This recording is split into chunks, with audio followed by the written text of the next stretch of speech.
In this video, we are going to discuss quadratic functions.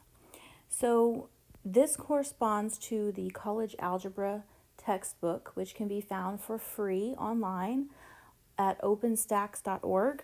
And there is the website that links directly to this section in the video, so you'll be able to see it. And you can pause and then find that textbook online if you'd like more information. So the first thing we're going to talk about are the different forms of a quadratic function. The first form is kind of what you're used to seeing probably. So ax squared plus bx plus c. So this could look like 3x squared plus 2x minus 8. So that would be in general form. It mirrors that function, right? Then I have some information about how to find the vertex, and we'll get to that again later in the video when we do some examples, like example 1. And then standard form, it's also called the vertex form, which is what I'm used to calling it. So if I call it vertex form, I mean standard form. So those are used interchangeably. It tells you the vertex is hk when it's in this form. So that is the benefit of it being in this form, is that you can just directly see the vertex from the formula. Notice that the h here, the h here is positive and the sign here is negative. So your vertex, the ordered pair for your vertex is always going to be the opposite sign for the h. But notice the k is positive here and the k is positive here. So the k, the y value of the vertex, will always be the same as it appears in the formula. So an example might be 3x minus 8 squared minus 2. Let's say it's that. So that would be in standard form or vertex form. And you can see the vertex from looking at that formula. Whereas number 1, or the first example up here, if it's in general form, you have to do something to find the vertex. Okay, so let's look at some examples. Rewrite the quadratic functions in standard form and give the vertex. Determine whether there is a minimum or maximum value and state it. Find the axis of symmetry. Find the x and y intercepts. State the domain and range. Sketch a graph of the quadratic function. Include the axis of symmetry on your graph as a dotted line. So a lot of stuff that you need to know how to do here. So the first thing I want to remind you of is a toolkit function. So we talked about toolkit functions in an earlier section.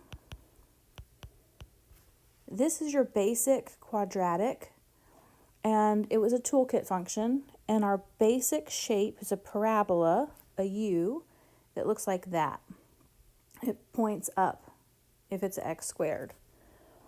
And then remember we talked about transformations in another video, and if we had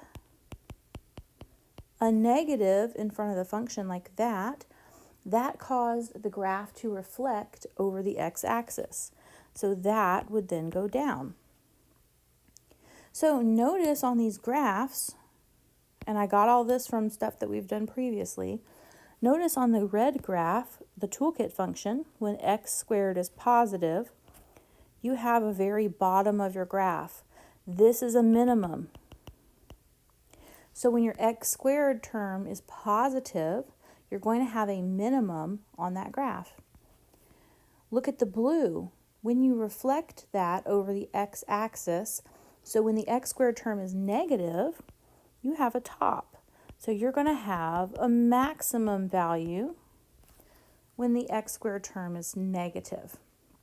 So that's how we're going to talk about the minimum and maximum values, is we're going to associate that with whether or not the x squared term is positive or negative. Okay, so that's some information you need to know in order to move forward.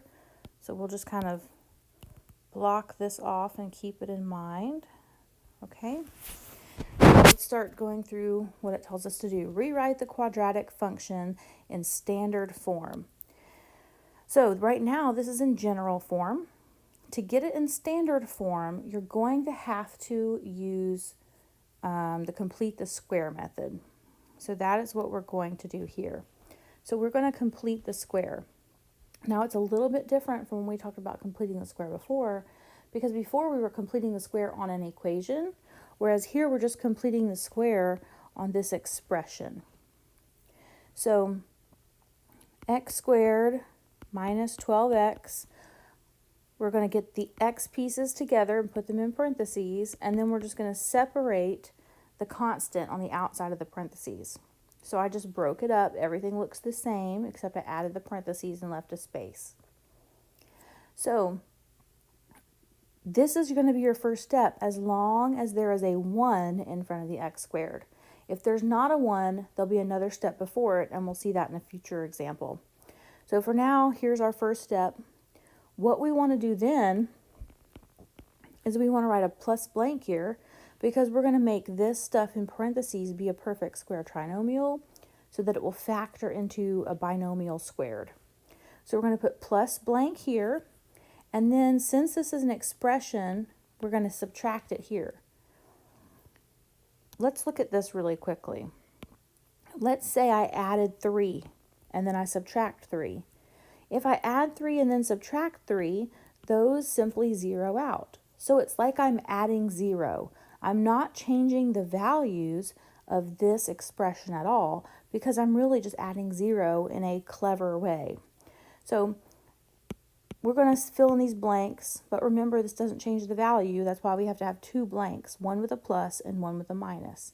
The plus always goes in the parentheses, and the minus is going to go outside the parentheses. So let's see how to fill in the blank. Remember from before, what we want to do is we want to take the b term, the number in front of the x, and we want to divide it by 2. So that'll be -6, and then we're just going to square it. So that's 36. So that's what goes in the blanks. A plus 36 in the parentheses and a minus 36 outside of the parentheses. Now we're going to factor. So this is a perfect square trinomial. It's going to be x minus 6. The x squared breaks apart to x, and the 36 is 6 and 6. And it's a negative because this sign is a negative. So x minus 6 squared. And then we have 32 minus 36. That's going to be -4. So we combined these two terms to get the -4. We factored this trinomial into that x minus 6 squared. Okay, and so now this is in vertex form or standard form. So this is in standard form. So the first thing it asked us to do.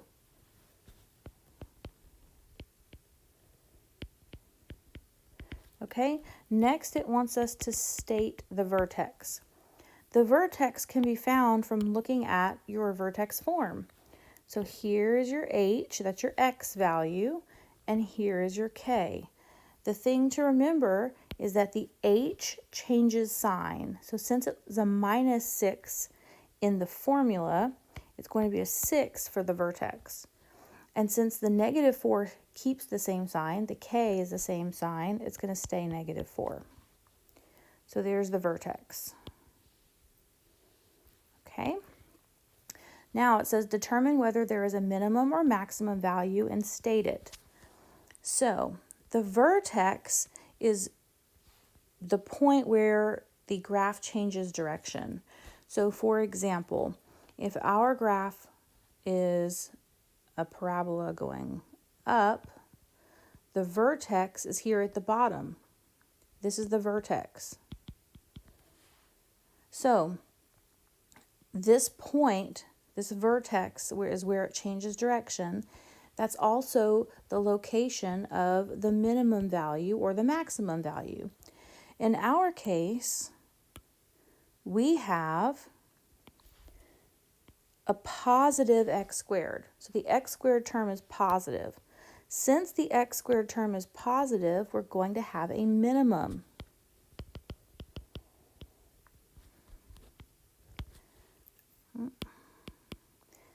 a minimum. Okay, and we're going to have a minimum of the y value. Remember, the y value tells you how far up or how far down you go. So the minimum value or the maximum value is always going to match the y value of the vertex. So since the x squared was positive, we know we have a minimum, and the value is -4, because that's the y value of the vertex. Okay. Find the axis of symmetry. The axis of symmetry, so this parabola is symmetric about the line that splits it in half that goes through the vertex. So it's symmetric on either side. It looks the same, or it's supposed to if I didn't graph it. If it was on a graphing calculator or the computer graphed it perfectly, then it would be exactly the same on each side. So a mirror image. The axis of symmetry, notice it goes through the vertex. Also notice that it's a vertical line. If you remember, vertical lines have the equation x equals a number. So the axis of symmetry passes through the x-axis at the vertex. So the axis of symmetry is always going to be x equals the x value of the vertex. The axis of symmetry you must write as an equation because it is a vertical line. You cannot just say the axis of symmetry is 6 because that would be incorrect.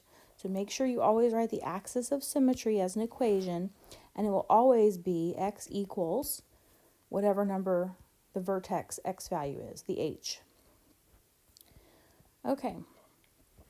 Find the x and y intercepts. So let's do that next. Okay. So x intercepts is when y is 0. So we're going to have x squared minus 12x plus 32 equals 0. Because remember, f of x is y, and we're replacing that with 0. Now this is a quadratic equation, so we can solve by factoring. So x and x, this will be 8 and 4, negative and negative. So -8 times -4 is positive 32, and -8 plus -4 is -12, so that factors that way. And now we can set each factor equal to 0 and solve each simple linear equation. So add 8 to both sides here, and we get x equals 8. Add 4 to both sides here, and we get x equals 4. So these are both x-intercepts. So 8, 0 is one intercept, and 4, 0 is the other intercept. So there are two x-intercepts. All right, and now we need to find the y-intercept. We can find the y-intercept by letting x be 0. So we'll have y equals 0 squared minus 12 times 0 plus 32. Well, these are both 0, so y equals 32. So your y-intercept, there's one of them, and it is 0, 32. Okay? Now it asks us to state the domain and range.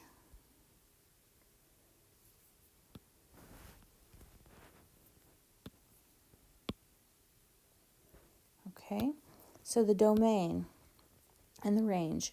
It's probably easier to do that after we sketch a graph. So I'm going to sketch the graph first.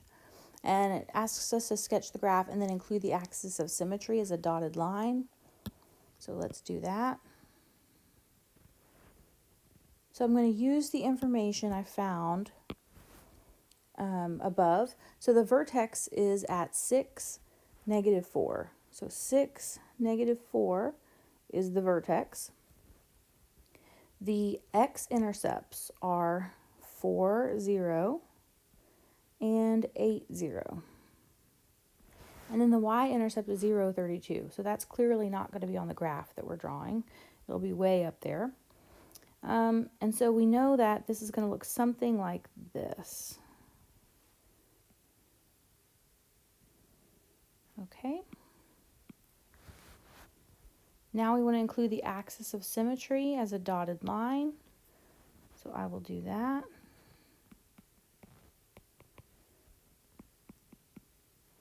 Okay. Now, hopefully from that, we can pick out the domain and range.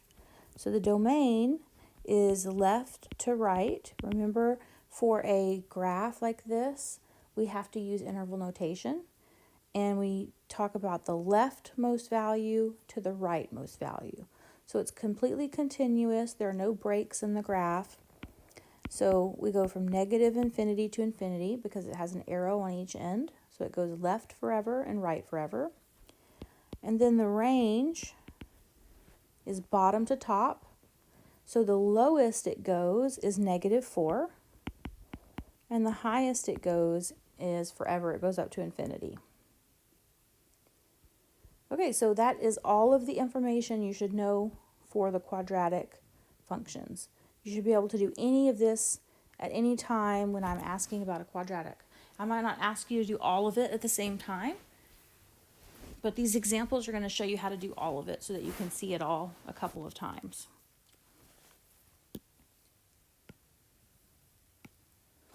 All right, number 2 has the same directions. I wrote the directions again so we could remind ourselves what we need to do. Okay, so first thing, we want to rewrite the quadratic function in standard form. So in order to do that, I'm going to have to complete the square. And I mentioned in the first example, if there was a number other than 1 in front of the x squared, it was a little bit different. So here is that case. So what I'm going to do is factor out whatever is in front of the x squared. So whatever is there, you have to divide it out of all of the terms following that. So -3, if I divide out -3, I get x squared plus 2x minus 3. So I divided every piece, every term by -3, and this is what I get. Now what you want to do is you want to complete this square just with the stuff in parentheses. So for now, I'm going to ignore the -3, but I need to remind myself to come back and pick it up. So I'm going to highlight it. You can highlight it, you can circle it, do something, put an arrow. Put an arrow to remind yourself you need to bring it down, but you need to remember to get it at the end, to pick it up at the end. But for now, we're going to ignore it. And we're going to take what's in parentheses and do exactly what we did for the first one. So x squared plus 2x plus blank. So everything with an x goes in the parentheses and then plus blank. We're going to move the -3 out of parentheses and put a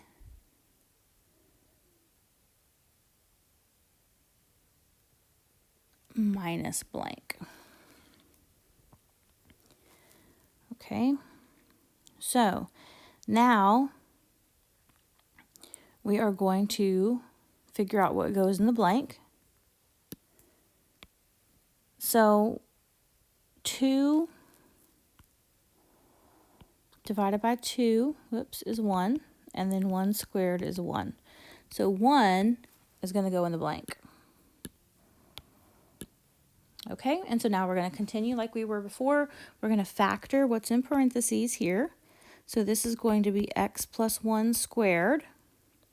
And then we're going to combine like terms here, and that's going to be -4. Now, here's where I need to bring down my -3. All of this has a -3 out front. There's a -3 out there. So now what I need to do is put the -3 where it needs to go. I need to distribute it. That means I'm going to put it in front of the parentheses, and I'm also going to multiply it by the second part, this constant over here. So when I do that, I get -3 x plus 1 squared, and then plus 12. So the -3 times the -4 is plus 12. If you do it this way, and the book shows a slightly different way, and it's perfectly fine and it works, for me, this is how I like to do it. You will always, if you're doing it this way, you will always multiply the constant at the end by the number you pulled out. That will be your final result right here. And then you'll have this -3 or whatever you pulled out in front of the parentheses as well. So here is your function k in standard or vertex form. And from here we can state the vertex. So here is the standard form. Okay, and so now we can look at that and find the vertex. So the vertex is, remember h is the opposite sign, so -1. K is the same sign, so +12. So there's the vertex. We need to decide if there's a minimum or maximum. So if we look at our original function, look at the first term. The first term is negative. That means it's going to be upside down because it reflected. That means we're going to have a maximum. So we're going to have a maximum, and the maximum value is 12 because that's the y value of the vertex, or the k. Okay, and then we want to find the axis of symmetry. I often just write AOS, axis of symmetry. Remember, this is always an equation. X equals the x value of the vertex, or the h. So it'll be x equals -1. Now we want to find the x and y intercepts. So x-intercept, remember to find those, you let y equal 0. So you have -3x squared minus 6x plus 9 equals 0. So I can divide out the -3. So I'm going to divide both sides by -3. So that'll give me x squared plus 2x minus 3 equals 0. Then I'm going to try to factor this. It looks like it will factor into x plus 3, x minus 1. So 3 times -1 is -3, and 3 minus 1 is 2, so that works. Now I can set each linear factor equal to 0 and solve.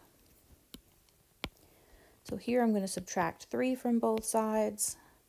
That will give me x equals -3. Here I'm going to add 1 to both sides, and that will give me x equals 1. So my two x-intercepts are -3, 0, and 1, 0. So those are my x-intercepts. And then the y-intercept, you're going to let x be 0.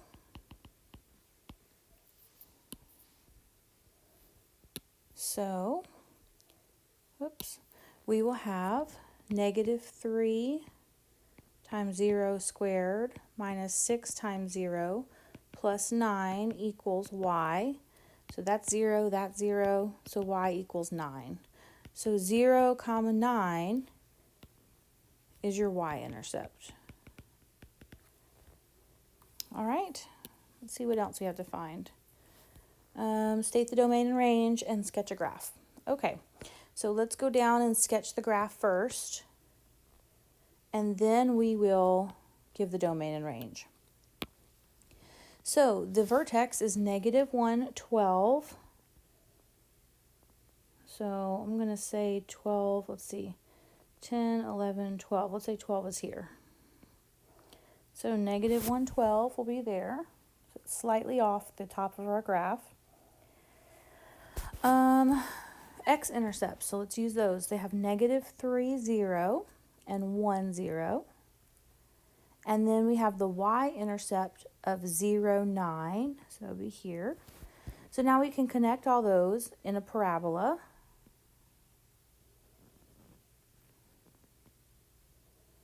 So it will look something like that. And again, this is a sketch, but we have some points on there. And now we're going to draw the axis of symmetry as a dotted line. And that's that x equals -1. All right, and there's our graph. So now the last step is to write the domain and range. So the domain is from left to right. It's negative infinity to infinity. And the range, this one has a top, so it goes down forever, so negative infinity, and it goes up to 12. So there's your domain and range. Okay, so I hope after seeing those two examples, it gives you a good idea of what you're going to be expected to know and be able to pull from an equation. So there's the website for the book. Number 3, we're going to use the vertex and a point on the graph to find the general form of an equation of the quadratic function. So they're telling you this is a quadratic function. They're giving you the vertex. So here is the vertex, right? And we know that this one is the vertex because it has the HK, right? It's labeled with the special labels of H and K. And the second one, since it's labeled with X and Y, is just some other point that's on the graph. So if I write down the formula, the standard form, we're going to have f of x is equal to a times x minus h squared plus k. Now, it would be even better if the f of x was a y, and let's talk about why that is. If that's a y, then I can see that I have an x and a y value that I could plug in. That's given to me. And I have the h and the k value that's given to me. And so now all I don't know is the a value. So if I plug in the x, y, and h and k, then I can solve for a, and I can give a formula that corresponds to the information given. So that's what I want to do. So the y value is 12, a we don't know, x value is 5, h is 2. Now be careful here. I'm going to have minus 2. The minus comes from the formula and the 2 is positive. Remember that this is going to look like the opposite sign of the vertex. So since the vertex is positive 2, we're going to have minus 2 in this formula. Squared, and then plus k, k is 3, so it's going to be plus 3. Now my job here is to solve for a. So I'm going to use my order of operations. I know I need to do what's in parentheses first, so that'll give me a 3. 5 minus 2 is 3. Then I need to address the exponents. So 9, 3 squared is 9. So this will be 12 equals 9a plus 3. And now I'm going to solve by undoing everything around the a. So first I'm going to subtract 3. So I have 9 equals 9a. I'm going to divide by 9. And so a equals 1. Okay, now once you have the a, you want to use the a and the vertex in your formula. And you're going to leave the x and the y as variables. So we're going to have f of x equals a is 1. You do not have to write the 1. I'm going to write it here so you can see where it's going. But then after that, you don't write it. X minus h is 2 squared plus k is 3. So again, the 1 goes there from the a. But when you actually write your answer, you don't want to write the 1. It's understood to be there. So you would just write x minus 2 squared plus 3. So there it is. There's your formula. Now, this time since a was 1, it looks like, oh, we could have just used the vertex and wrote it like this. That only works because a happens to be 1. It's not always 1. So if you make that generalization, you'll be getting a lot of these wrong. So you have to go through this process to see what a is in case it's not 1. Okay? Number 4. Write the equation for the graphed quadratic function. All right, so here what we need in order to write an equation is we need the vertex and we need some other point. So that's what I'm going to be searching for on my graph. So the vertex is either the minimum or the maximum value. It's where it changes direction. So here is the vertex of my parabola. So the ordered pair for that is 2, -3. So there's my vertex. Now I need to find another random point. So let's pick this one. That ordered pair is 0, 1. Okay, so now I have an x and a y, and I have an h and a k. Remember, the h and the k always corresponds to the vertex. Then I pick any other point on the graph to be an x and a y. Okay, so now I can use my formula. So I have y equals a times x minus h squared plus k. So y is 1 equals, a is what I don't know, x is 0, minus h is 2 squared, plus k. But k is a negative, so it's going to be minus 3. It's going to be plus a -3, which is just minus 3. So again, remember the h is the opposite sign, k is the same sign. Now I just use my order of operations to simplify. So 1 equals a times -2 squared minus 3. -2 squared is 4. And then I have 1 equals 4a minus 3. Now I want to add 3 to both sides. So I'm going to get 4 equals 4a. Divide by 4. Again, we end up with a 1. Okay, this does not always happen. It just is a coincidence that the ones that were picked for this section of notes were both 1. Okay, so now I need to use a and hk. So that's what I use for my general formula. So that's going to be f of x equals 1 times x minus h squared plus k. So that would be my general formula. Okay, so now let's do the next example. So number 5. We're going to do the same thing here. So for this one, I want to use the information given on the graph to write an equation again. So I'm going to find the vertex. So here's the vertex. So the vertex is -1, 2. So that's h and k. And then I need to find any other point on the graph. So let's use this one. If you can find the y-intercept, that helps because, or an x-intercept, because one of the values is 0. So we have 0, -1. Okay, so now I'm going to use these points to find the equation. Now, something I didn't mention in number 4 because it wasn't applicable, but here it is. You have to look for it though. You need to be looking to see if your parabola is upside down. Remember, if it's upside down, that means it's been reflected over the x-axis, which means the x squared term is negative.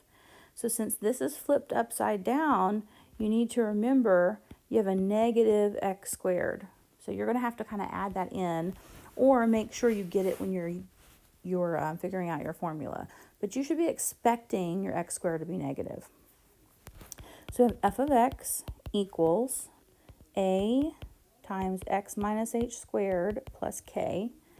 Remember, f of x is y. Okay, and so now I'm going to just plug stuff in. So the y value I chose is -1. We don't know a, we're trying to find it. The x value is 0. H is -1, so that means it's going to look like a +1 here. K is 2. So I have -1 equals a times 1 squared. 1 squared is 1. So that's -1 equals a plus 2. Now I'm going to subtract 2 from both sides. Finally, I get an a that's not 1. So -3 equals a. Okay, so we wanted our a to be negative. That's good because that shows that the graph is upside down. So now my function is f of x equals -3 times x minus a -1, which is going to be +1 squared, plus k, which is 2. So there is the function for that graph. All right, and the last one is number 6. So here is an application problem. So when you see these application problems, in this section, you're going to be talking about maximizing or minimizing something, or finding a maximum or minimum value. That corresponds to quadratic equations. You're using the information you know about the vertex to find the maximum or minimum. So here we have this function given to us. It says a rocket is launched in the air. Its height in meters above sea level as a function of time in seconds is given by h of t. Find the maximum height the rocket attains. So find the maximum height the rocket attains. That word maximum should trigger a response to say, hey, I need to find the vertex. Remember, it's the y value of the vertex that is the maximum value. So way back in the very beginning of this slide presentation, I had some information about the vertex when it's in general form. So for the first two, because we wanted to write it in standard form, we did the complete the square method. But there is another way that's easier to find the vertex. To find the vertex when it's in general form, the x value is found by using the formula -b over 2a. So a is in front of x squared, or t squared in this case, b is in front of t, and c is the constant, just like the quadratic formula. So -b is the opposite of b, so -229 over 2 times a, which is -4.9. And then I'm going to use a calculator to figure out what that is. So let's see. I have 4.9 times 2. That's a -9.8. So -229 over -9.8. And when I do the division, I get, approximately 23.367. Let's go to 3 decimal places. So that's the x value, or the t value. So in this case, it's the t value. So that's the time. That's the time it takes for the rocket to reach the maximum height. So t stands for time. So 23.367 seconds is the time it takes for the rocket to reach the maximum height. To find the actual maximum height, you have to find the y value, or in this case, it's the h value, which is the height. To find the y value of the vertex, you simply plug in the x value into the variables, and I keep saying x because it's habit, but here the t value. You're going to plug in 23.367 into the t's and then get your y value. So you'll have -4.9 times 23.367 squared plus 229 times 23.367 plus 234. You're going to put that in your calculator and see what you get. So for the first part, I got -2,675.482 plus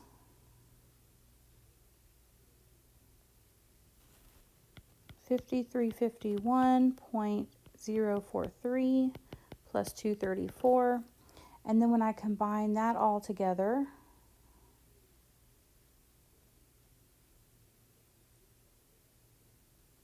I get 2909.561. So this is the y value, which is the h, which is the height, and it's meters. So it's going to be meters. So that is the maximum height the rocket attains.